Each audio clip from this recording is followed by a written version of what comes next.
आज जो किट विश्वविद्यालय नेपाल छात्री को आत्महत्या आप सुधार कर पुलिस सहज कचेरी पाखे कौन कह आज्ञा आम किट घटना प्रतिवाद करने भारत छात्र फेडरेशन तरफ आमर प्रथम दाबी हूँ किट्रे जो छात्री आत्महत्या करनी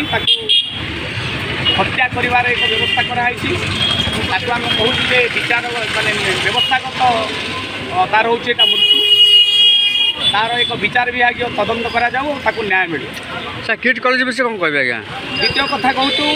किट्र समस्त बेनियम कार्यकलाप को विचार विभाग तदंतर परिसरभुक्त करा किट्र जी होती मुख्य अच्युत सामंत तांको गिरफ्त करा एवं जेतक घरोई विश्वविद्यालय महाविद्यालय सब अच्छी व्यावसायिक से समस्त शिक्षानुष्ठान गुड़ी एक आईन परिसरभुक्त करा नियंत्रण एवं परिचालना करने एक आईन आस।